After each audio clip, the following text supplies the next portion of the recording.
Segundo episódio dessa temporada. Segundo episódio dessa temporada. Nós estamos há pouquíssimos dias do início da campanha eleitoral. Algumas indefinições, muitas incertezas. Eu vou começar com a situação do Pasolini, né? Ex-prefeito de Vitória, tinha um nome em mente, não vingou por conta não do apoio, né, formalmente político, mas ainda defende a presença de uma mulher como vice. Letícia, Vitor, a bola é com vocês. Começo então, depois passo a bola para a Letícia, devolvo de primeira para a Fernanda.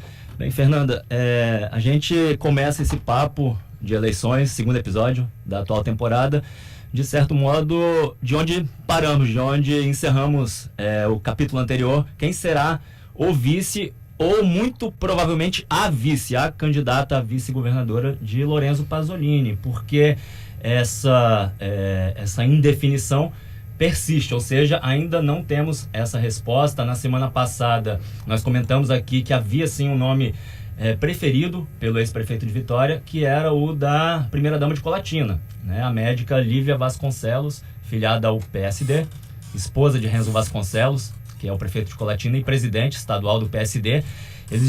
Eles estiveram muito perto de fechar esse acordo com o iminente ingresso do PSD na coligação de Pasolini e a Lívia como candidata a vice, mas na hora H não deu certo, né? Essa articulação ruiu e aí o Pasolini ficou sem a vice dos sonhos dele, que seria a Lívia Vasconcelos, e teve que buscar alternativas, plano B, C, D e E, e é isso que nós trazemos aqui, porque nesses últimos dias eles passaram a fazer exercícios, né? De quem pode ser essa companheira de chapa de Pasolini, e há sim um perfil, Fernanda. O que eu apurei e posso compartilhar com vocês é que se ainda não existe esse nome definido, se ainda não há martelo batido, há sim um perfil preferencial e é uma mulher. Eles realmente preferem que a companheira de chapa de Pasolini seja uma mulher e, mais ainda, de preferência, uma mulher evangélica, num duplo aceno aí para o eleitorado feminino e também para o eleitorado evangélico, particularmente de matriz pentecostal, neopentecostal. E aí existem alguns nomes ali na mesa de Pasolini, no radar do grupo dele. Vou listá-los aqui para vocês, listar alguns dos nomes que estão sendo estudados, começando por um que ainda não apareceu, não havia aparecido até então, mas entrou, pelo que eu apurei, entrou com força aí no radar, que é a Bruna Soares. Quase uma completa desconhecida, eu aposto, né, para nós, para os nossos ouvintes. Quem é a Bruna Soares? Ela é filiada ao Republicanos, partido do próprio Pasolini, e a princípio está na chapa federal, está figurando como candidata a deputada federal pelo Republicanos. Ela é do sul do estado, mora em Iriri, Anchieta. Ela é evangélica e tem uma atuação assim muito forte, muito presente ali na Igreja Assembleia de Deus. Ela é conhecida no meio evangélico como a missionária da Assembleia de Deus, fazendo um trabalho intenso, principalmente junto a jovens, né, dessa igreja, dessa denominação evangélica. E ela foi sondada, assim, pelo que eu apurei, até já foi sondada ali para essa vaga, para vir a ocupar essa vaga, mas não é a única, existem outros nomes e, assim, a solução muito provavelmente, Fernando, será uma solução, entre aspas, caseira, digamos assim, porque deve ser uma mulher já filiada ao Republicanos ou filiada ao PL, o Partido Liberal, do senador Magno Malta, que também está, né, com o Pasolini. Outra opção é a Adriana Boas. Também está, a princípio, como candidata a deputada federal do Republicanos, então ela poderia também ser puxada. Tem um terceiro nome aí, que é a enfermeira Larissa. Essa está inicialmente como candidata a deputada pelo PL, e ela foi candidata a vice-prefeita de Vila Velha na eleição municipal passada em 2024 com o Ramalho, foi candidata a vice do Coronel Ramalho em Vila Velha, essa enfermeira Larissa. Então, temos esses nomes, Bruna Soares e Adriana Boas, do Republicanos, a enfermeira Larissa, do PL. Havia, inicialmente, uma possibilidade de Pasolini escolher a Soraya Manato, que está aí com passe livre no mercado, porque ela seria candidata a deputada federal, também pelo Republicanos, está afiliada ao partido do Pasolini, mas ela recuou. Estava, né, na administração dele? Estava, foi secretária municipal de assistência social, mas no meio aí do período de convenções, ela deu para trás. Soraya desistiu de ser candidata a federal, ela que seria, né, candidata pelo próprio Republicanos, desistiu e agora não é candidata a nada. O Pasolini gostaria, parece que ele gosta muito da Soraya, gostaria que ela fosse a companheira de chapa dele, porém tem alguns empecilhos, né? Quando a Soraya saiu, quem entrou no lugar dela na chapa do Republicanos foi o marido dela, o ex-deputado federal Carlos Manato. Manato agora é candidato a deputado federal pelo Republicanos. O Manato tem uma briga, um desentendimento notório com o senador Magno Malta, que chegando com muita influência, né, na coligação do Pasolini, com algumas condições e até algumas imposições. O Pasolini já fez algumas concessões ao Pasolini, né, como o apoio à Maguinha Malta para o Senado. E aí o entendimento é que se Soraya fosse a vice de Pasolini, isso inflaria a candidatura do Manato para deputado federal. Ele teria mais chances de se eleger, né, com a visibilidade ali consequente, decorrente da mulher dele na chapa de Pasolini, e aí isso não agradaria ao Magno Malta e poderia gerar uma ciumeira ali, inclusive entre outros candidatos do partido ali, outros candidatos a deputado federal da coligação. Então o nome de Soraya perdeu força. A preço de hoje, ou deste momento, é mais provável que Pasolini escolha uma mulher bem pouco conhecida, possivelmente uma dessas que eu acabei de listar aqui para vocês. Letícia. Complementando, Fernanda, a coligação do Pasolini é formada por 3 partidos. O Republicanos, que é o partido dele mesmo, o PL, que é o partido do senador Magno Malta, presidido aqui no Espírito Santo pelo Magno Malta, e o Democrata, que é um partido de menor expressão, podemos dizer aí, um partido nanico. Então, a vice do Pasolini, né, o vice ou, mais provavelmente, a vice, tem que sair de um desses partidos obrigatoriamente. E de alguém que já esteja filiado ou filiada a esses partidos aí há pelo menos 6 meses antes da eleição. Não dá, então, por exemplo, para inventar um vice ou uma vice de um outro partido agora, ou filiar uma pessoa a um desses partidos agora para tentar encaixar. Por isso, o universo aí de pessoas, de possibilidades... Bem menor do que a gente... O leque está bastante limitado. É um tanto limitado. O leque de opções está limitado. E também tem um prazo para isso, que é o dia 15 de agosto, até às 7 horas da noite, é o prazo estipulado pela legislação eleitoral para registro de candidaturas. Então é isso, o Pasolini vai ter que escolher alguém dentro desse leque limitado de pessoas e com um prazo aí que está já meio batendo a porta. Lembrando que em 2020 e em 2024, o Pasolini também escolheu vices mulheres. Em 2020, a vice escolhida foi a capitã Stephanie, na época filiada ao Republicanos, portanto uma chapa pura, né? O candidato a prefeito e a candidata a vice eram do mesmo partido. Depois, inclusive, capitã Stephanie e Pasolini romperam politicamente. A capitã Stephanie hoje está em outro partido, acho que no Podemos, não é isso? Capitã Stephanie, candidata a deputada federal pelo Podemos. Pelo Podemos. Eles romperam enquanto ela ainda era vice-prefeita de Vitória, ficou todo um climão ali, eles não se falavam. Toda uma situação, um rompimento político. A capitã Stephanie, que é da região da Grande São Pedro e também egressa aí dos quadros da Polícia Militar, na época ela complementou a chapa dele dessa forma, agregando um perfil diferente do dele, numa outra região de Vitória. Inicialmente foi uma parceria vencedora, né, tanto que eles foram eleitos no pleito de 2024, mas depois essa parceria política desandou até bem rapidamente. 2020, foram eleitos juntos. Isso, em 2020, perdão. E aí 2024 isso que eu ia emendar agora, é por isso que eu até errei, falei 2024. 2024, Pasolini escolheu outra mulher para vice, a empresária Cris Amorini, do Progressistas, que era um partido que estava ali na coligação também com os Republicanos. A Cris hoje é a prefeita de Vitória, porque o Pasolini, justamente para poder disputar o governo do Espírito Santo, ele teve que renunciar ao mandato de prefeito, e aí desde o início de abril a Cris é a prefeita. Eles não romperam politicamente, né, ao contrário do que aconteceu na relação entre o Pasolini e a capitã Stephanie. A Cris Amorini já deu diversas declarações públicas aí de que apoia a eleição do Pasolini para o Palácio Anchieta, Fernanda. É isso. Então, assim, dia 15 é daqui a 2 dias. Isso, sábado. Sábado, 19 horas, o prazo final para o registro de candidatura. Exatamente. Então, Já lá no TRE. Há pouco mais de 48 horas do encerramento do prazo. Para esse nome, então, sim. ser descortinado. É possível, pelo que eu apurei, Fernanda, que o anúncio seja feito de hoje para amanhã, tá? De hoje para amanhã, até porque o prazo está se esgotando, não tem mesmo mais muito tempo, né? E, repito e reforço, um aceno, muito provavelmente veremos um aceno duplo aí para o eleitorado feminino e também para o eleitorado evangélico. É isso. Além desse destaque envolvendo, né, a definição do quadro de vice na campanha de Pasolini, tem uma outra história aí com o novo, né? O Leonardo Monjardim, a gente mencionou isso aqui nos últimos dias, foi lançado como possível candidato ao Senado, poderia abrir mão da disputa para o Senado para o governo. E aí ele deu uma declaração a você, Letícia. Foi o A Vitor, que fica constrangido de Tá. disputar com o próprio Pasolini?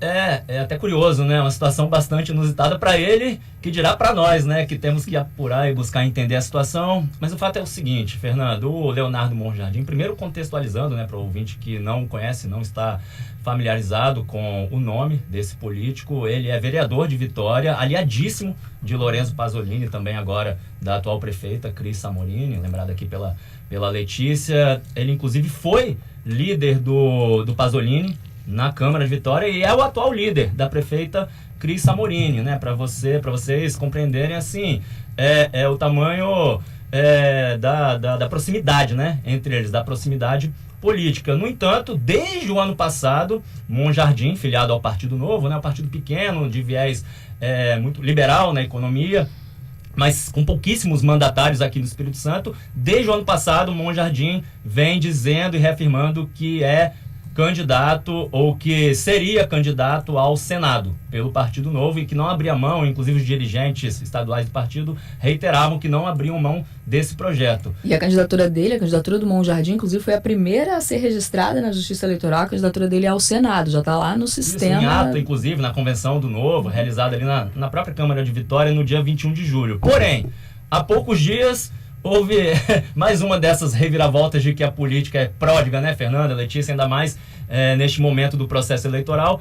Monjardim, para surpresa, eu diria, geral, ou quase geral, anunciou que uma ideia ali, uma possibilidade de ele mudar de candidatura, migrar do Senado para o governo, ou seja, deixar de concorrer ao Senado Federal para se candidatar ao Palácio Anchieta, claro, pelo mesmo Partido Novo. E por que ele faria isso? Porque, segundo ele, em conversas com a direção estadual e principalmente a direção nacional do Novo, isso seria interessante, principalmente para dar aqui no Espírito Santo um palanque para o Zema, um palanque próprio para a candidatura presidencial de Romeu Zema, né, o ex-governador de Minas, candidato à presidência da República pelo Novo. Mas aí ficou essa situação, porque, assim, primeiro que o próprio Monjardim tem dado declarações ambíguas, né, para dizer o mínimo, como essa: olha, eu posso sim, se for uma decisão partidária, eu posso sim abraçar essa missão, né, eu posso realmente topar, mudar de candidatura.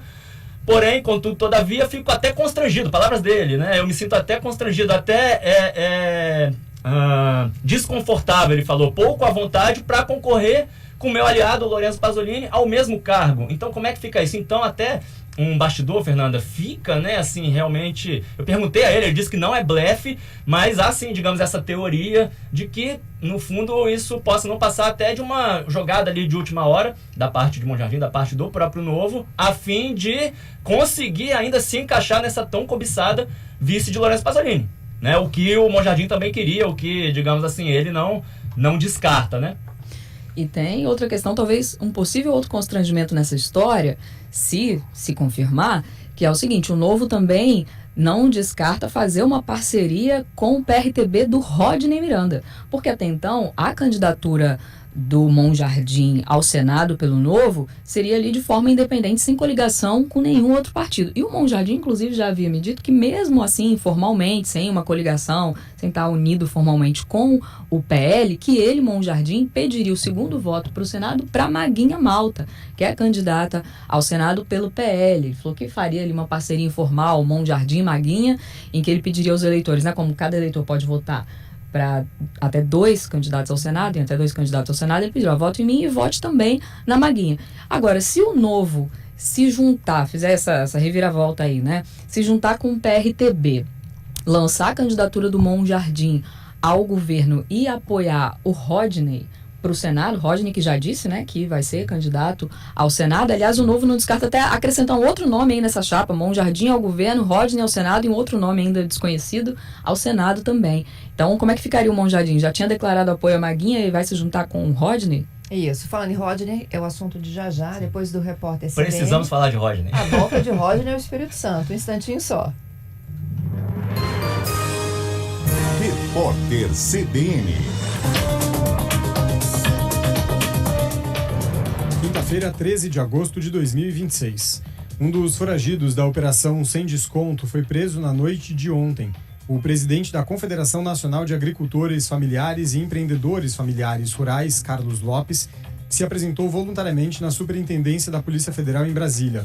A ação investiga um esquema de descontos sem autorização em benefícios pagos pelo INSS. A Conafer é apontada como uma das principais entidades responsáveis pelo esquema. Carlos Lopes já foi indiciado. Quase 790 candidatos que vão disputar as eleições nesse ano declararam cor ou raça diferente dos dados apresentados à Justiça Eleitoral em 2022. Os casos representam 4,5% das mais de 17.400 candidaturas registradas até o momento, segundo informações do Tribunal Superior Eleitoral, analisadas pelo portal G1 até a noite de ontem. O Movimento dos Trabalhadores Rurais Sem Terra assumiu a autoria do ato de vandalismo contra os muros da Embaixada dos Estados Unidos em Brasília ocorrido nessa manhã. Integrantes do MST com o rosto pintado picharam as paredes com frases em inglês e português.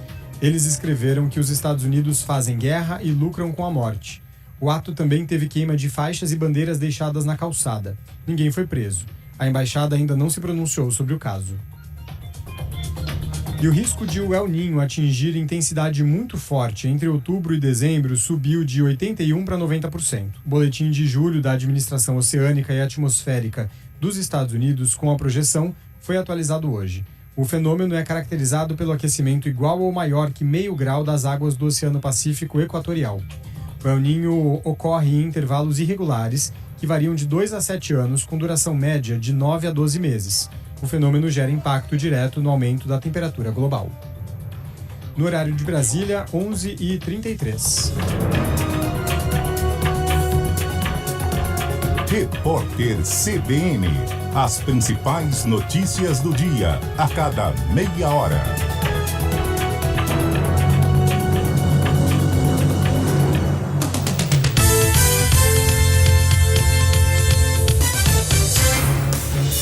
Rádio CBN, ZYC 501, FM 92,5 MHz, Vitória, Espírito Santo. Na internet, cbnvitoria.com.br, em nosso aplicativo e nas plataformas de podcasts.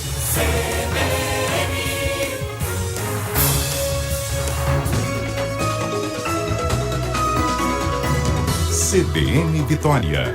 Apresentação, Fernanda Queiroz. 11h34, quinta-feira é dia de Papo de Eleições. É um quadro novo que a gente estreou aqui há apenas uma semana, né? Na quinta-feira passada, reunindo os dois nossos colunistas de política que estão na cobertura das eleições, a Letícia Gonçalves e o Vitor Vogas. Vão passar por aqui também repórteres, né? Com apurações exclusivas sobre essa corrida aí pelo seu voto em outubro. Nós estamos há 2 dias do registro de candidatura e no domingo, oficialmente, o início da campanha eleitoral. É quando o candidato se aproxima mais, né, do eleitor. Eu acho que se aproxima ainda mais quando começa a propaganda eleitoral no rádio, na televisão. Aí dá para ver a cara dele, né, o que ele fala, o que ele propõe, como é que ele se articula pedindo seu voto. Enquanto isso, a gente está falando de bastidores, porque realmente, né, a gente passou o período de convenções partidárias, tivemos algumas coisas que ficaram muito claras e outras ainda muito indefinidas. O Vitor lembrou da indefinição aí da vice, a gente fala porque é uma prioridade, né, na busca por um nome de uma mulher para disputar como vice na chapa do Pasolini. Falamos da indefinição do novo também, a gente só falou indefinição, tá vendo? A indefinição do novo, se terá um candidato ao Senado ou ao governo, é a situação do vereador Leonardo Monjardim de Vitória. E aí, falando no novo e nessa composição, a gente lembrou do Rodney, né? O Rodney foi secretário de Estado de Segurança no momento em que o Espírito Santo vivia, né? O enfrentamento ao combate ao crime organizado, e ele ficou muito popularizado com isso, era uma marca do Rodney, se elegeu prefeito de Vila Velha, inclusive com essa bandeira da segurança, foi ser secretário de segurança em outros estados, foi para o Centro-Oeste, como a Patrícia lembrou aqui durante o programa, e agora ele volta tentando um voto para o Senado. Não é isso, gente? Sim, Fernanda. Precisamos, como eu disse, falar de Rodney Miranda, como eu comentei no fim do bloco anterior, porque é realmente uma situação insólita, para dizer o mínimo. Eu disse há pouco que esse período da antessala do processo eleitoral, aí com o período de campanha batendo a porta, costuma ser pródigo em reviravoltas e também costuma ser muito fértil em surpresas, né? Incluindo, às vezes, a reaparição de alguns velhos conhecidos do eleitor que estavam sumidos há muito tempo. É o caso do Rodney Miranda, do ex-prefeito de Vila Velha. Provavelmente eleitores mais jovens não o conhecem, né? Ou não estão tão familiarizados com esse nome. Claro, quem é mais velho, quem é 40 a mais, como eu e você, Fernanda, eu tenho 41, ouviu falar muito de Rodney Miranda porque, de fato, ele tem uma história, uma longa história, inclusive, de serviços prestados. Nós cobrimos Rodney, né? Santo, sim, Letícia também, tá? Ela tem 40 não, mas ela cobriu como repórter da CBN. Fernanda, para você ter uma ideia, o Rodney Miranda, olha o currículo dele, ele foi secretário de Estado de Segurança em 3 unidades da Federação, não só no Espírito Santo, mas também em Pernambuco, uma brevíssima passagem, é verdade, e em Goiás. Então, só recapitulando, Rodney, na verdade, é natural de Brasília, ele chegou, ele é delegado de carreira da Polícia Federal, agora está aposentado, inclusive. Ele chegou ao Espírito Santo em meados de 2002 por ocasião daquela, como você disse, né, daquela missão especial de combate ao crime organizado. Aí Paulo Artung se elegeu naquele ano para o primeiro governo dele e convocou Rodney, o escalou para ser o chefe da CESP. Rodney foi secretário de Segurança aqui no Espírito Santo nos 2 primeiros governos de Paulo Artung e depois, com apoio forte do próprio Artung, se elegeu deputado estadual em 2010 como campeão de votos para o cargo naquele pleito no Espírito Santo. 2 anos depois, também com apoio de Artung, se elege prefeito de Vila Velha pelo DEM na época, e aí só exerceu um mandato. Em 2016 ele não conseguiu renovar o mandato, não se reelegeu em Vila Velha, inclusive nem sequer chegou ao segundo turno, que foi disputado entre Neucimar Fraga e Max Filho, vencido pelo Max, 2016. Aí ele meio que some, quer dizer, ele ainda exerce o cargo ali de secretário de Desenvolvimento Urbano no 3º governo Paulo Artung e depois dá uma sumida, pelo menos para os capixabas, porque ele vai para Goiás. A convite do então governador Ronaldo Caiado, ele se torna secretário de Segurança de Goiás no primeiro mandato de Caiado. Depois, em 2022, a eleição geral passada, ele chegou a se candidatar a deputado federal pelo Republicanos em Goiás. Foi muito mal votado. Muito, assim, não chegou a 10 mil votos. Então a gente pensou, bom, agora está encerrada a carreira política de Rodney Miranda. Só que não. E aí, para nossa surpresa, na semana passada, vem a informação, e eu recebi a informação, chequei com ele mesmo, né? Liguei para o próprio, conversei longamente por telefone com o Rodney, eu o entrevistei por meia hora, até para me atualizar e entender essa situação. Ele disse o seguinte, Fernando, explicou que em meados de julho, assim, pouco tempo atrás, assumiu a presidência estadual de um partido, desculpe o termo, nanico, um partido muito pequeno chamado PRTB. Para quem não sabe, não se lembra, foi o partido do Levi Fidelis, que foi um candidato meio folclórico à presidência da República, já falecido em 2021. Foi também o partido do general Hamilton Mourão, pelo qual ele se elegeu vice-presidente com Bolsonaro em 2018. Mas enfim, um partido muito pequeno. Rodney fez amizade lá em Goiás com o atual presidente nacional dessa sigla, e aí o presidente nacional deu a ele. Rodney falou nesses tempos, ele me deixou escolher o comando de um diretório estadual de qualquer estado. Ele disse que escolheu o do Espírito Santo, pois já queria voltar para cá, fazer essa transição com a família para cá. Para você ter uma ideia, ele ainda morava, né, até semana passada, em Goiânia.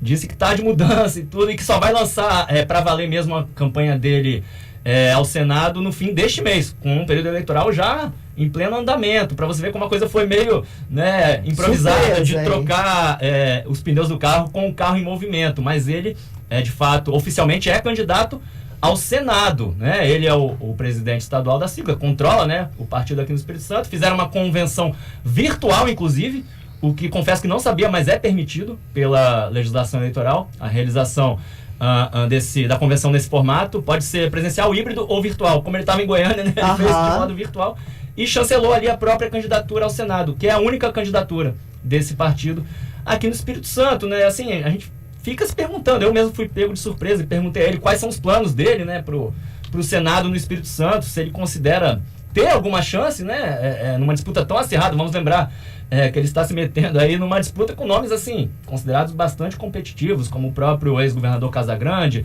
Rose de Freitas. São 11 candidatos no total, contando com o Rodney e com o Monjardim. Contarato, Maguinha Malta, Evaí de Mello, enfim, ele acaba de... É o 11º, né? Da lista, acabou de se juntar a essa lista, mas ele se considera competitivo. Ele disse que acha que tem sim chance de vitória, a conferir. É isso. E a gente finaliza o papo de eleições de hoje falando sobre a definição da suplência do ex-governador Renato Casagrande, né, que confirmou que vai ter o ex-prefeito de Aracruz como suplente dele para o Senado, que foi uma curiosidade também dessa semana dos nossos ouvintes e internautas, né? Quem são os suplentes dos senadores, dos candidatos ao Senado, né, que vão entrar nessa disputa. E a Letícia Gonçalves tem um ingrediente a mais aí nessa situação. É isso, Fernanda. Cada candidato ao Senado ele tem que ter 2 suplentes. Tem o primeiro suplente e o segundo suplente. Esses nomes aparecem depois na urna, na hora que você for votar para senador, você vai ver lá o nome do candidato e embaixo os nomes do primeiro e do segundo suplente. Quando você vota no candidato ao Senado, automaticamente você está abrindo a possibilidade de que, eventualmente, algum daqueles suplentes ali assuma o mandato, mas sempre assim, no caso de uma eventualidade, né? Se o senador eleito se licenciar, renunciar, acontecer alguma coisa, não puder atuar no mandato, a primazia é do primeiro suplente. O primeiro suplente pode vir a assumir o mandato. Enquanto não assume, não recebe nada, não. Um cargo, como se fosse assim, fica lá no banco de reserva e não recebe nada por isso enquanto não assumir o mandato. E tá faltando ainda, né, a definição dos suplentes da maioria desses 11 candidatos ao Senado aqui no Espírito Santo. Mas o Casagrande, o ex-governador Renato Casagrande, do PSB, já anunciou quem vai ser o primeiro suplente dele, que é o ex-prefeito de Aracruz, também ex-deputado estadual, Marcelo Coelho. Logo que esse nome surgiu, chegou a mim uma informação que eu fui checar e realmente procede. Não é um impedimento, tá, gente? Para que o Marcelo Coelho configure lá na suplência do Casagrande. Mas é um fato que não podemos dizer que é positivo, é um fato negativo.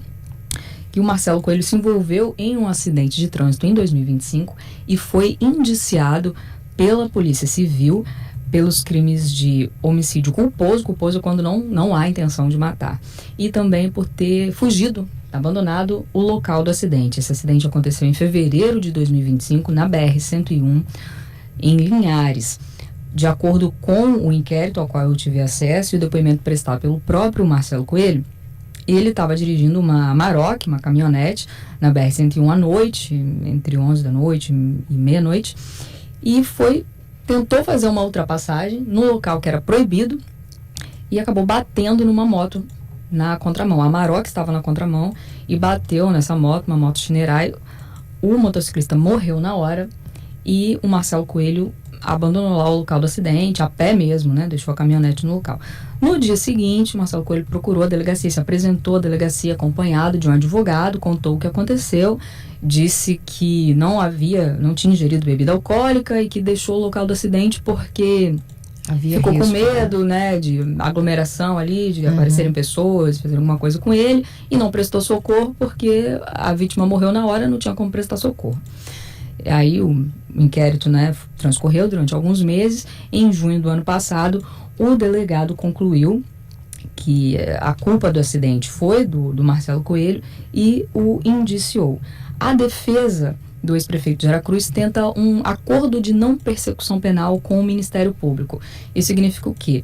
Que ele não seria denunciado pelo Ministério Público e não responderia a uma ação penal. Isso se esse acordo for realmente fechado. A defesa também destacou que o Marcelo Coelho presta assistência para a família da vítima, ele está pagando um salário mínimo por mês para a mãe desse rapaz, desse motociclista que morreu no acidente. Portanto, Marcelo Coelho ele foi indiciado pela Polícia Civil, ainda não responde a uma ação criminal, e mesmo que respondesse, isso não é um impedimento jurídico para a candidatura. No Brasil, para a lei da ficha limpa, né, que é a mais famosa, prevê que um candidato fique inelegível se ele for condenado, tiver uma condenação em segunda instância.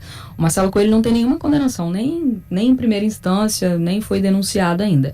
Mas esse é um fato negativo, claro, para a campanha do ex-governador Renato Casagrande. Conversei com o próprio Marcelo Coelho, ele disse que foi uma fatalidade, né, que lamenta o que aconteceu, mas que foi uma fatalidade, e está prestando assistência à família da vítima.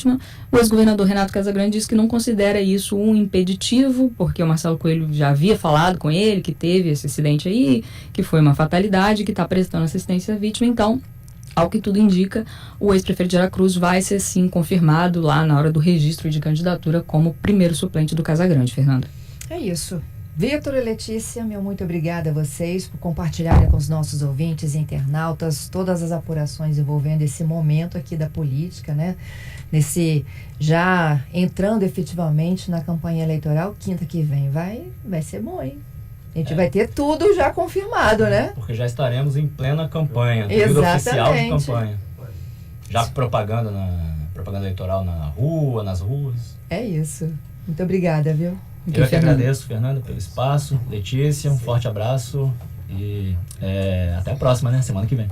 Até a próxima, Vitor, Fernanda e ouvintes. Eu com você, na verdade, com Vitor vocês tá amanhã. Né? Amanhã. Gente, essa cobertura de eleições, ela está incrível este ano aqui no nosso CBN Vitória, porque a gente tem a Letícia todas as terças, o Vitor todas as sextas e todas as quintas eles estão juntos nesse papo de eleições. Daqui a pouquinho também, olha, vai chegar a data de sabatina, nós vamos conversar com os candidatos que estão disputando governo e Senado. Tem debate para governo. A Rede CBN vai conversar também em sabatinas com os candidatos à presidência da República.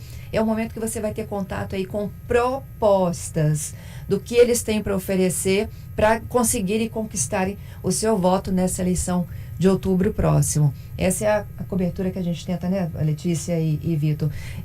Diminuir a distância entre um candidato e o eleitor, diminuir as dúvidas, inclusive, do eleitor, porque às sextas também a gente tem um quadro chamado Eleitor Capixaba Bem Informado, que são com as instituições que estão trabalhando, né, nesta eleição. São as oficiais, como, por exemplo, a Justiça Eleitoral. Então, a gente tem informações de voto em trânsito, de mesário, de funcionamento da urna. Minha última conversa, inclusive, foi sobre como é que funciona o voto depois que você digita o númerozinho e dá o confirma, né? Como é que é o processo, o caminho dessa informação nos bastidores ali, do que a gente chama, né, daquela caixinha chamada urna eletrônica. Então, o nosso objetivo aqui é de trazer o maior número de informações de alta qualidade. Esses dois aqui, olha, estão 24 horas apurando informações de eleições, de bastidores, para deixar vocês bem seguros na escolha do voto.